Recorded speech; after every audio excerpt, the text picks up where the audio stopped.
Hello കൂട്ടുകാരെ, എല്ലാവർക്കും നിജോസ് വേൾഡിൻ്റെ പുതിയൊരു വീഡിയോയിലേക്ക് സ്വാഗതം. എല്ലാവരും സുഖമായിട്ടിരിക്കുന്നെന്ന് വിശ്വസിക്കുന്നു. ഞങ്ങളിവിടെ സുഖമായിട്ടിരിക്കുകയാണ്. അപ്പോൾ എല്ലാവരും സന്തോഷത്തോടെയും ആരോഗ്യത്തോടെയും ഒക്കെ ഇരിക്കുക കേട്ടോ. ഇന്നത്തെ വീഡിയോയിൽ സംസാരിക്കുന്നത് പ്രഗ്നൻ്റ് ആകുന്നവർക്ക് അവരുടെ വജൈനൽ പോർഷനിൽ ഉണ്ടാകുന്ന 9 തരം മാറ്റങ്ങളെ പറ്റിയിട്ടാണ്.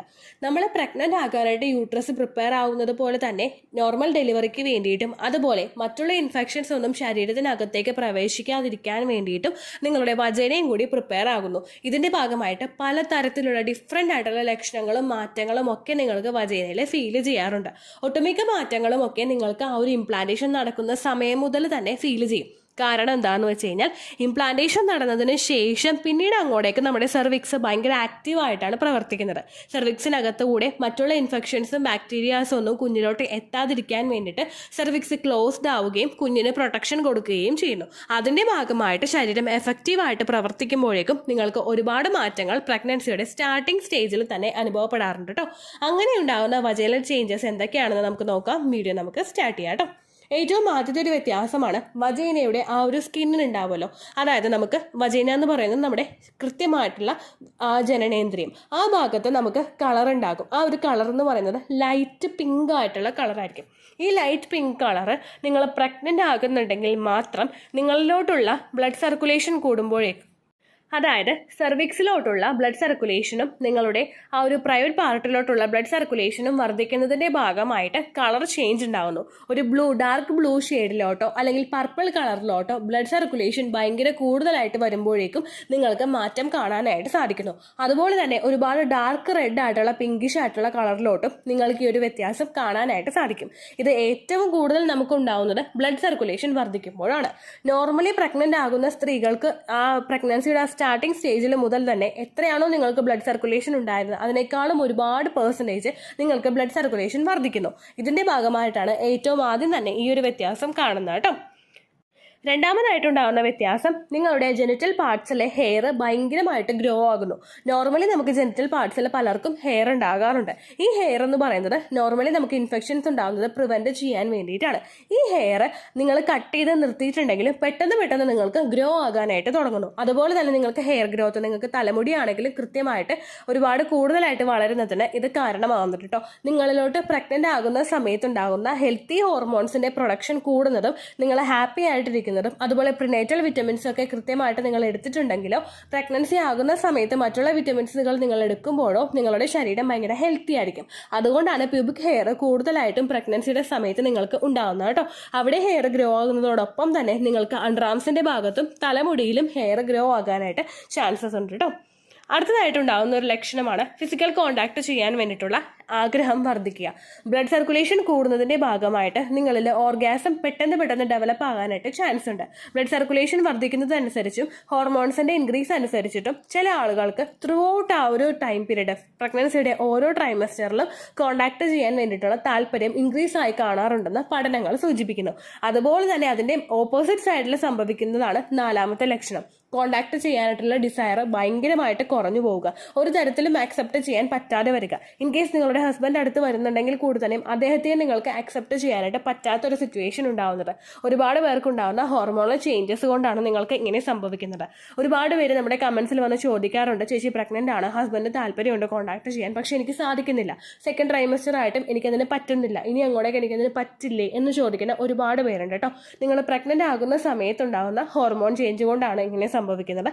ഫീഡിങ് ആ ഒരു നിങ്ങൾ ഡെലിവറി കഴിഞ്ഞിട്ട് 1-2 മാസമൊക്കെ കഴിയുമ്പോഴേക്കും ഹോർമോൺസ് നോർമൽ പൊസിഷനിലോട്ട് മാറ്റപ്പെടും. അങ്ങനെ വരുമ്പോഴേക്കും നിങ്ങൾ പണ്ടത്തെ ലൈഫിൽ എങ്ങനെയായിരുന്നു അതുപോലെ തന്നെ ആക്റ്റീവായിട്ട് പോകുന്നതിനും അത് സഹായിക്കും കേട്ടോ. അടുത്തൊരു വ്യത്യാസം എന്ന് പറയുന്നത് നമ്മുടെ വജൈനൽ പോർഷനിൽ ഉണ്ടാകുന്ന വെരിക്കോസ് വെയിൻ ആണ് കേട്ടോ. ആ ഒരു ഭാഗത്ത് നമ്മുടെ ഈ ഒരു തൊടയുടെ ഇടുക്കിലൊക്കെ ആയിട്ട് നിങ്ങൾക്ക് വെയിൻസ് ഇങ്ങനെ പടർന്ന് കെട്ടിക്കിടക്കുന്നത് പോലെ സ്പൈഡർ വെയിൻസ് പോലെ നിങ്ങൾക്ക് കാണാനായിട്ട് ചാൻസ് ഉണ്ട്. ബ്ലഡ് സർക്കുലേഷൻ വർദ്ധിക്കുന്നതും അതുപോലെ തന്നെ ചില ആളുകൾക്ക് പ്രഗ്നൻസിയുടെ സമയത്ത് വെരിക്കോസ് വെയിൻ കാലിൽ ഉണ്ടാവുന്നത് പോലെ തന്നെ നിങ്ങൾക്ക് ആ ഒരു ജെനിറ്റൽ പാർട്സിൻ്റെ സൈഡിലായിട്ടും വെരിക്കോസ് വെയിൻ ഡെവലപ്പ് ആവാറുണ്ട്. ചിലർക്ക് ഭയങ്കര നാര് പോലെയുള്ള രീതിക്കായിരിക്കും ഈ സ്പൈഡർ വെയിൻസ് ഡെവലപ്പ് ആവുന്നത്. ബ്ലഡ് സർക്കുലേഷൻ കൂടുന്നതും അതുപോലെ ബ്ലഡ് കെട്ടിക്കിടക്കുന്നതും ഒക്കെയാണ് ഇതിനുള്ള പ്രധാനപ്പെട്ട റീസൺസ്. ഈ സ്പൈഡർ വെയിൻസ് നിങ്ങൾക്ക് വന്നു കഴിഞ്ഞാലും ഇത് ഡെലിവറി കഴിഞ്ഞിട്ട് പലർക്കും ക്ലിയർ ആകാറുണ്ട്. ചിലർക്ക് കാലിൽ വെരിക്കോസ് വെയിൻ വരുന്നത് അങ്ങനെ ക്ലിയർ ആയി കാണാറില്ല. ചിലർക്ക് ഡെലിവറി സമയത്ത് വെരിക്കോസ് വെയിൻ കാലിൽ ഡെവലപ്പ് ആവാറുണ്ട്. അങ്ങനെയുള്ളവർക്ക് ചിലപ്പോൾ അത് കണ്ടിന്യൂ ആയി പോകാനായിട്ടും ചാൻസ് ഉണ്ട് കേട്ടോ. അങ്ങനെ നിങ്ങൾക്ക് ആ ഒരു തുടയെടുക്കിൻ്റെ ഭാഗത്തൊക്കെ ആയിട്ടായിരിക്കും ഇതുപോലുള്ള വെരിക്കോസ് വെയിൻസ് ഫീൽ ചെയ്യുന്നത്. പ്രഗ്നൻസിയുടെ സമയത്ത് പ്രഗ്നൻസിയുടെ സ്റ്റാർട്ടിംഗ് സ്റ്റേജിൽ തന്നെ ഉണ്ടാകുന്ന ഒരു ലക്ഷണമാണിത്. ഇത് കാണുന്നുണ്ടെങ്കിലും ശരീരം നല്ലതുപോലെ ശ്രദ്ധിക്കുക കേട്ടോ. അടുത്ത റീസൺ ആണ് നിങ്ങൾക്ക് ഇൻഫെക്ഷൻസ് ഉണ്ടാവാനായിട്ടുള്ള ചാൻസസ് കൂടുക. ഒരുപാട് പേര് ചോദിക്കുന്ന ഒരു കാര്യമാണ്, ചേച്ചി യൂറിനറി ഇൻഫെക്ഷൻ ഉണ്ടാവുന്നുണ്ട്, ഈസ്റ്റ് ഇൻഫെക്ഷൻ ഉണ്ടാവുന്നുണ്ട്, ഇത് പ്രഗ്നൻസി ആയതുകൊണ്ടാണോ എന്ന് ചോദിക്കുന്ന ഒരുപാട് പേരുണ്ട് കേട്ടോ. ശരിക്കും നിങ്ങൾക്ക് പ്രഗ്നൻസി ആകുന്ന സമയത്ത് ഇതുപോലുള്ള ഇൻഫെക്ഷൻസ് ഉണ്ടാവാനായിട്ട് ചാൻസസ് കൂടുതലാണ്. യൂറിനറി ഇൻഫെക്ഷൻ ഉണ്ടാവുന്നത് നമ്മളുടെ ശരീരത്തിൽ വാട്ടർ റിക്വയർമെൻറ്റ് കുറയുമ്പോഴാണ്. അതുപോലെ നമുക്ക് ഈസ്റ്റ് ഇൻഫെക്ഷൻ ഉണ്ടാവുന്നത് നമ്മളുടെ ശരീരത്തിലെ pH ബാലൻസിന് വ്യത്യാസം വരുമ്പോഴാണ്. പ്രഗ്നൻ്റ് ആകുമ്പോഴേക്കും pH ബാലൻസിൻ്റെ വ്യത്യാസം പലർക്കും ഉണ്ടാവാറുണ്ട്. ഇങ്ങനെ വരുമ്പോഴേക്കും നിങ്ങളിൽ ഈസ്റ്റ് ഇൻഫെക്ഷൻ, അതായത് കട്ടിയായിട്ടുള്ള ഡിസ്ചാർജ് ഉണ്ടാകും, ചിലർക്ക് ചൊറിച്ചിലുണ്ടാകും, അങ്ങനെയുള്ള അസ്വസ്ഥതകളൊക്കെ ഉണ്ടാവാനായിട്ട് ചാൻസ് ഉണ്ട് കേട്ടോ. ഈ pH ബാലൻസിൽ നിങ്ങൾക്ക് വ്യത്യാസം വരുമ്പോഴേക്കും ഇതുപോലെ കട്ടിയായിട്ടുള്ള ഡിസ്ചാർജും ഇൻഫെക്ഷനും ചൊറിച്ചിലും ഒക്കെ നിങ്ങൾക്ക് ഉണ്ടാകുമ്പോഴേക്കും ഉടനടി നിങ്ങൾ ഡോക്ടറെ കാണുക. ഈ ഇൻഫെക്ഷൻ നിങ്ങൾ വെച്ചുകൊണ്ടിരിക്കരുത്. കാരണം ഇൻഫെക്ഷൻ കൂടി പോകുന്നത് കുഞ്ഞിലോട്ട് അത് കടന്നെത്തുന്നതിന് കാരണമാകുന്നു. അതുകൊണ്ട് ഇൻഫെക്ഷനോ മറ്റ് അസ്വസ്ഥതകളോ ഉണ്ടാകുമ്പോഴേക്കും ഡോക്ടറെ കാണുക.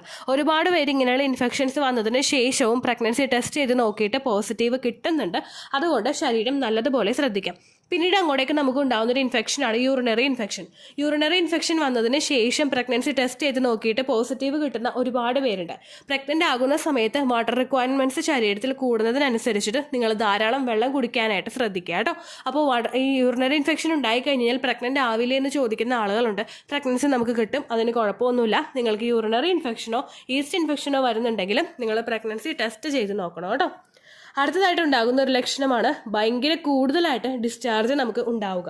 ഈ ഡിസ്ചാർജ് നിങ്ങൾക്ക് പല ടൈപ്പിൽ ഉണ്ടാവാനായിട്ട് ചാൻസ് ഉണ്ട്. ചിലർക്ക് കട്ടയായിട്ടുള്ള എഗ് വൈറ്റ് ടെക്സ്ചറും അതിനോടൊപ്പമുള്ള ഡിസ്ചാർജ് ഉണ്ടാകും. ചിലവർക്ക് രണ്ട് കൈയിലും നല്ലതുപോലെ എടുത്തിട്ട് വലിച്ചു നീട്ടാൻ പറ്റുന്ന തരത്തിലുള്ള കുറച്ച് തിക്കായിട്ടുള്ള ഡിസ്ചാർജ് ഉണ്ടാകും. ചിലർക്ക് വാട്ടറി ആയിട്ടുള്ള ഡിസ്ചാർജ്, അതായത് വെള്ളം പോലെ ഡിസ്ചാർജ് പോകുന്നു, വലിച്ചു നീട്ടാനൊന്നും കൈ കിട്ടുന്നില്ല, അങ്ങനെയുള്ള ഡിസ്ചാർജ്, വെള്ളത്തിൻ്റെ പോലെയുള്ള ടെക്സ്ചറുള്ള ഡിസ്ചാർജ് ഉണ്ടാകും. ചിലർക്ക് കട്ടിയായിട്ട് തന്നെ ഡിസ്ചാർജ് പോയിക്കൊണ്ടിരിക്കും. ഇത് വലിച്ചു നീട്ടാനൊന്നും പറ്റില്ല, സ്റ്റിക്കി ആയിരിക്കും. ചിലർക്ക് ബ്രൗൺ കളറിലുള്ള ഡിസ്ചാർജ് പോകും. ഇപ്പോൾ തന്നെ ഒരുപാട് ഡിസ്ചാർജിനെ പറ്റിയിട്ട് ഞാൻ പറഞ്ഞല്ലേ, ഇതെല്ലാം തന്നെ പ്രഗ്നൻ്റ് ആകുന്ന സ്ത്രീകൾക്കുണ്ടാകുന്ന ഡിസ്ചാർജാണ്. പണ്ടുള്ള തവണയൊക്കെ ഏറ്റവും കൂടുതൽ ഉണ്ടായത് ഇങ്ങനെ വലിച്ചു നീട്ടാൻ പറ്റുന്ന ഡിസ്ചാർജും കുറച്ച് കട്ടിയായിട്ടുണ്ടെങ്കിലും ഭയങ്കരമായിട്ട് കയ്യിലെടുത്ത് കഴിഞ്ഞാൽ സ്ട്രെച്ച് ചെയ്യാവുന്ന ടൈപ്പ് ഡിസ്ചാർജുമാണ്. പക്ഷേ ഇപ്പോൾ ഒരുപാട് പേര് നമ്മുടെ ചാനലിൽ പറയുന്നുണ്ട്, ചേച്ചി വാട്ടർ ഡിസ്ചാർജ് ഉണ്ടായി, ടെസ്റ്റ് ചെയ്ത് നോക്കിയപ്പോൾ പോസിറ്റീവായെന്ന്. നമ്മുടെ ലൈഫ് സ്റ്റൈൽ ഉണ്ടായ വ്യത്യാസം, നമ്മുടെ ആ ഒരു ഹെൽത്തിലുണ്ടായ വ്യത്യാസമൊക്കെ കൊണ്ടിട്ടാണ് ഇങ്ങനെയുള്ള ഡിസ്ചാർജ് നിങ്ങൾക്ക് ഉണ്ടാകുന്നത്. അതുപോലുള്ള ഡിസ്ചാർജ് നിങ്ങൾക്ക് കാണുന്നുണ്ടെങ്കിലും ആ ഡിസ്ചാർജ് പോകുന്നതിൻ്റെ അളവ് ഭയങ്കര കൂടുതലാണെങ്കിൽ ശരീരം നിങ്ങൾ മസ്റ്റായിട്ട് ശ്രദ്ധിക്കണം കേട്ടോ. കാരണം ആ ഒരു പ്രോസസ്സ്, അവിടെ ക്ലീനിങ് പ്രോസസ്സ് വജൈനയിൽ നടന്നുകൊണ്ടിരിക്കുകയാണ് ആ ഗർഭസ്ഥ ശിശുവിനെ സപ്പോർട്ട് ചെയ്യാൻ വേണ്ടിയിട്ട്. അതുകൊണ്ട് നിങ്ങൾക്ക് ഇത്തരത്തിലുള്ള ഡിസ്ചാർജുകൾ കൂടുതലായിട്ട് കാണപ്പെടാറുണ്ട് കേട്ടോ. അടുത്തത് ഇതിൻ്റെ നേരെ ഓപ്പോസിറ്റ് ആയിട്ടുള്ള സിറ്റുവേഷനാണ്, വജൈന ഡ്രൈ ആവുന്നത്. അപ്പോൾ നിങ്ങളെല്ലാവരും മനസ്സിൽ ചിന്തിക്കും, അപ്പോൾ ഈ പ്രഗ്നൻസിയുള്ള സമയത്ത് ഗർഭസ്ഥ ശിശുവിനെ സപ്പോർട്ട് ചെയ്യുന്ന ഒരു ഡിസ്ചാർജ് ഉണ്ടാവില്ലേ, അതുണ്ടാവുന്നില്ലല്ലോ, അപ്പോൾ അവിടെ പ്രഗ്നൻസിയിലെ പ്രൊട്ടക്ഷൻ ഉണ്ടാവില്ലേ എന്ന് ചോദിക്കുന്ന ആളുകളുണ്ട് കേട്ടോ. ഈ ഒരു ടൈപ്പ് ഡിസ്ചാർജ് നിങ്ങൾക്ക് പുറത്തേക്ക് വന്നില്ലെങ്കിലും കുഞ്ഞിന് കിട്ടേണ്ട പ്രൊട്ടക്ഷൻ അവിടെ കിട്ടും. നിങ്ങൾക്ക് സാധാരണയായിട്ട് ഈസ്ട്രജൻ ഹോർമോണും പ്രൊജസ്ട്രോൺ ഹോർമോണും HCG ഹോർമോണും മറ്റു പല പ്രവർത്തനങ്ങളുമൊക്കെ ശരീരത്തിൽ നടക്കുമ്പോഴേക്കും അതിൻ്റെ ഭാഗമായിട്ട് ആ ഒരു വ്യത്യാസത്തെ ശരീരം ഉൾക്കൊള്ളാൻ വേണ്ടിയിട്ട് സ്റ്റാർട്ട് ചെയ്ത് തുടങ്ങുമ്പോഴേക്കും നിങ്ങൾക്ക് ആ സമയങ്ങളിലൊക്കെ ഉണ്ടാകുന്ന ആ ഒരു കണ്ടീഷൻ എന്ന് പറയുന്നത് ഭയങ്കര ഡ്രൈ ആയിട്ടുള്ള കണ്ടീഷൻ ആയിരിക്കും. ലൂബ്രിക്കേഷൻ ഒന്നും ഉണ്ടാവില്ല, നിങ്ങൾക്ക് കോൺടാക്ട് ചെയ്യാനായിട്ട് താല്പര്യം ഉണ്ടാവില്ല. അങ്ങനെ ഒരു അവസ്ഥയായിരിക്കും പലർക്കും ഉണ്ടാകുന്നത് കേട്ടോ. ഇത് നോർമൽ ആയിട്ടുള്ള ഒരു കാര്യമാണ്. പ്രൊജസ്ട്രോൺ ഹോർമോൺ ഇൻക്രീസ് ആവുന്ന സമയത്താണ് നിങ്ങൾക്കിത് കൂടുതലായിട്ടും അനുഭവപ്പെടുന്നത് കേട്ടോ. അടുത്തൊരു വ്യത്യാസം നമുക്കുണ്ടാകുന്നത് ഇച്ചിങ് ആണ്, അതായത് ചൊറിച്ചിൽ. നമുക്ക് ഇൻഫെക്ഷൻ പോലെയുള്ള ഡിസ്ചാർജ് ഒന്നും ഉണ്ടാവില്ല, ഒരുപാട് കട്ടിയായിട്ടായിട്ട് ഡിസ്ചാർജോ പുകച്ചിലോ അങ്ങനെ ഒന്നും നമുക്ക് ഉണ്ടാവില്ല. പക്ഷേ ഒരു ഇച്ചിങ്, അതായത് ഇടയ്ക്കിടയ്ക്ക് നമുക്ക് ചൊറിച്ചിൽ പോലെ അനുഭവപ്പെടുന്നു, ചൊറിയുന്നു നമ്മൾ, ആ ഒരു സെൻസേഷൻ നമുക്ക് കൂടുതലായിട്ടും വരുന്നത്. ഇങ്ങനെയുള്ള ബുദ്ധിമുട്ട് നിങ്ങൾക്ക് കാണുന്നുണ്ടെങ്കിലും ഡോക്ടറെ കാണാൻ പോകുന്ന നേരത്ത് നിങ്ങളത് കൃത്യമായിട്ട് കൺവേ ചെയ്യണം കേട്ടോ. ഒരുപാട് ആളുകൾക്ക് ഡോക്ടർ ഇൻറ്റിമേറ്റ് ഹൈജീൻ പ്രൊഡക്ട്സ് കൊടുക്കുന്നുണ്ട്. ഇച്ചിങ് ഉണ്ടാവുമ്പോഴേക്കും നിങ്ങളത് യൂസ് ചെയ്യുന്നത് നല്ലതാണ്. ആ pH ബാലൻസ് ഒക്കെ കൃത്യമായിട്ട് മെയിൻറ്റെയിൻ ചെയ്യാൻ വേണ്ടിയിട്ട് അത് സഹായിക്കും. അങ്ങനെയുള്ള ബുദ്ധിമുട്ടുകൾ ഇല്ലെങ്കിൽ നിങ്ങൾ ഇൻറ്റിമേറ്റ് ഹൈജീൻ പ്രൊഡക്ട്സ് യൂസ് ചെയ്യേണ്ട ആവശ്യമില്ല. അതുപോലെ ചില ആളുകൾ ചെയ്യുന്ന ഒരു മിസ്റ്റേക്കാണ്, ചൊറിച്ചിലുണ്ടാവുമ്പോഴേക്കും ഒരുപാട് സോപ്പ് പതപ്പിച്ചിട്ട് ക്ലീൻ ചെയ്യാറുണ്ട്. അങ്ങനെ നിങ്ങൾ ഒരിക്കലും ചെയ്യരുത് കേട്ടോ. pH ബാലൻസ് ഒന്നും കൂടി അഫക്റ്റ് ചെയ്യുന്നതിന് അത് കാരണമാവുകയുള്ളൂ. അതുപോലെ തന്നെ ഈ ചൊറിച്ചിലൊക്കെ ഉണ്ടാവുമ്പോഴേക്കും ചില ആളുകൾ ഡെറ്റോൾ ഒരുപാട് ആഡ് ചെയ്തിട്ട് തിളച്ച വെള്ളം ഒഴിക്കാറുണ്ട്. അങ്ങനെ ഒന്നും നിങ്ങൾ ഒട്ടും ചെയ്യരുത്. ഭയങ്കര സെൻസിറ്റീവ് ആയിട്ടുള്ള ഒരു പോർഷനാണത്. അതിൻ്റെ അത്രയും നല്ല രീതിക്ക് തന്നെ നിങ്ങൾ കീപ്പ് ചെയ്യാൻ വേണ്ടിയിട്ട് ശ്രദ്ധിക്കുക കേട്ടോ. അപ്പോൾ ഈ 9 ലക്ഷണങ്ങളെന്ന് പറയുന്നത് പ്രഗ്നൻസിയുടെ സ്റ്റാർട്ടിംഗ് സ്റ്റേജിലെ പല സ്ത്രീകൾക്കും, ഒട്ടുമിക്ക സ്ത്രീകൾക്കും ഉണ്ടാകുന്ന ലക്ഷണമാണ്. ഇത് കണ്ടില്ലെങ്കിലും നിങ്ങൾ ഒട്ടും വിഷമിക്കേണ്ട ആവശ്യമില്ല. ചില ആളുകൾക്ക് ആ ഫസ്റ്റത്തെ ട്രൈമസ്റ്ററിനെ ഒരു മാസമൊക്കെ കഴിയുമ്പോഴായിരിക്കും ചിലപ്പോൾ ഈ ലക്ഷണങ്ങൾ കാണുന്നത്. ചിലർക്ക് സെക്കൻഡ് ട്രൈമസ്റ്ററിലും, ചിലർക്ക് ഒട്ടും തന്നെ ഉണ്ടാവില്ല. അതുകൊണ്ട് നിങ്ങൾ ഒട്ടും ടെൻഷൻ ആവേണ്ട. എക്സ്പെക്റ്റഡ് പീരിയഡ് ഡേറ്റിൽ ബ്ലീഡിങ് വരുന്നുണ്ടോ എന്ന് മാത്രം നിങ്ങൾ നോക്കുക. ബ്ലീഡിങ് വരുന്നില്ലെങ്കിലോ, എപ്പോഴും ഉണ്ടാകുന്നതിനെ അപേക്ഷിച്ച് ഭയങ്കര ബ്ലീഡിങ് കുറവാണെങ്കിലോ നിങ്ങൾ ഉടനെ തന്നെ കാർഡ് ടെസ്റ്റ് ചെയ്ത് നോക്കണം കേട്ടോ. വീട്ടിലുള്ള ബാക്കിയുള്ള ടൂത്ത് പേസ്റ്റോ സോൾട്ടോ അല്ലെങ്കിൽ വേറെ ഒന്നും ഉപയോഗിച്ചിട്ട് നിങ്ങൾ ടെസ്റ്റ് ചെയ്യാനായിട്ട് പാടില്ല. കാർഡ് ടെസ്റ്റ് ചെയ്ത് നോക്കണം. ഇൻ കേസ് അതിൽ നിങ്ങൾക്ക് നെഗറ്റീവ് ആണ്, സ്റ്റിൽ നിങ്ങൾക്ക് പീരിയഡ്സ് വരുന്നില്ലെങ്കിൽ β-HCG ബ്ലഡ് ടെസ്റ്റ് ചെയ്ത് നോക്കണം കേട്ടോ. ഓക്കെ, അപ്പോൾ ഇത്രയേ ഉള്ളൂ വീഡിയോ. യൂസ്ഫുൾ ആയി കാണുമെന്ന് വിശ്വസിക്കുന്നു. യൂസ്ഫുൾ ആവുന്നുണ്ടെങ്കിൽ ലൈക്ക് ചെയ്യുക, ഫ്രണ്ട്സിനൊക്കെ ഷെയർ ചെയ്ത് കൊടുക്കുക കേട്ടോ. എന്തെങ്കിലും സംശയം ഉണ്ടെങ്കിൽ കമൻസിൽ ചോദിക്കുക.